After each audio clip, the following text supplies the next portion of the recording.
জামায়াতের নিবন্ধন বাতিল চেয়ে সংবাদ সম্মেলন পর্যন্ত করেছে। কেন? যে জামায়াতের আমির নাকি নারী বিদ্বেষে কথা বলেছে। কি বলেছেন?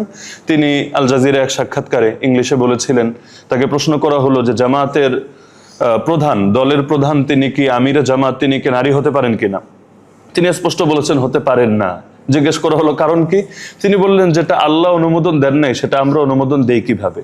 তো এই বার্তা থেকেই তো ক্লিয়ার যে যেই দলের নামই হলো ইসলামকে কেন্দ্র করে, জামায়াতে ইসলাম, ইসলামী দল, সেই দল জীবনের সব ক্ষেত্রে ইসলামকে এবং আদর্শকে প্রাধান্য দেবে।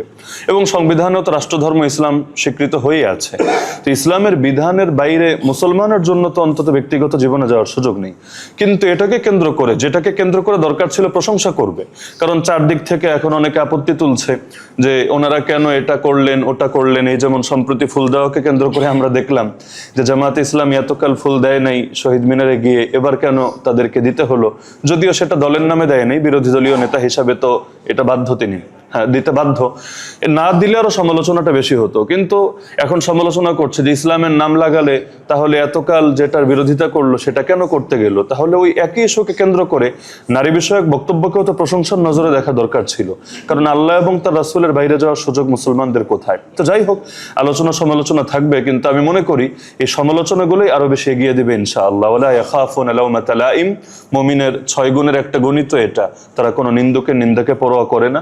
আর নিন্দুকের নিন্দাকে পরোয়া করলে আবু তালেব ছাড়া পরিণতি আর ভিন্ন কিছু হয় না। আজকে আলহামদুলিল্লাহ একটা নতুন জিনিস আমি জানলাম এখানে এসে, মুফাসসির জোনের এই ঢাকা মহানগরী উত্তরের এখানে এসে। এমনি ব্যক্তিগতভাবে ইকামতে দিন যে বইটা আছে নিজামী সাহেব, গোলাম আজম সাহেবের, সেখানে আমি এই পয়েন্টটা পড়েছিলাম। তিনি একাধিক জায়গায়, বইয়ের একাধিক জায়গায় ক্লিয়ার করেছেন যে মাওলানা মওদুদী সাহেবকে আমরা আকীদার ইমামও মানি না, ফিকহের ইমামও মানি না।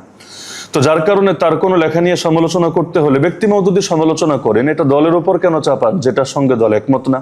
এমনকি ইতিহাস সামনে রেখে আমি যেটা জানি যে প্রথম যখন রেজুলেশন হয় মাওলানা মওদুদীর জীবদ্দশায়, সেখানে এই পয়েন্টটা ছিল যে ওনার ফিকহি মতের সঙ্গে সংগঠনের সবাই একমত হতে বাধ্য না, ওনারটা ওনার ব্যক্তিগত আর সংগঠনেরটা সংগঠনের।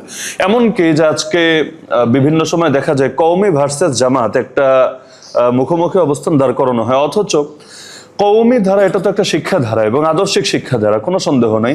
কিন্তু এটা তো কোনো রাজনৈতিক দলের নাম না। মানে কওমি মাদ্রাসায় পড়লে এটা তো এমন না যে কওমি এটা একটা রাজনৈতিক দলের নাম, ওই দলের সভাপতি সেক্রেটারির অধীনে থেকেই সারা জীবন কাজ করতে হবে। এক কওমি অঙ্গনেও তো একাধিক রাজনৈতিক প্ল্যাটফর্ম আছে। তো কওমি থেকে কেউ বিএনপিতে যোগ দিলে তার কওমিত্ব যায় না, কওমি থেকে কেউ আওয়ামী লীগে যোগ দিয়ে সংসদ সদস্য হলেও তার কর্মৃত্ব যায় না। কিন্তু কওমি থেকে কেউ যদি জামাত ইসলামীতে আসে তাহলে কওমি থেকে খারেজ হয়ে সে কেমন যেন জামাতে এসেছে। এটা তো আসলে আমার কাছে মনে হয় হাস্যকর ব্যাপার ছাড়া কিছু না। এমনকি মাঝে মাঝে স্লোগান দেওয়া হয় আপনাকে সামনে রেখে ইসমতে আম্বিয়া আদালতে সাহাবা, মানে হলো কেমন যেন আপনি ইসমতে আম্বিয়া মানেন না, আদালতে সাহাবা মানেন না, অথচ কে মানে না? এখানে যারা আছে বা পুরো বাংলাদেশে যারা আছে কে মানে না? প্রত্যেকেই তো মানতে বাধ্য।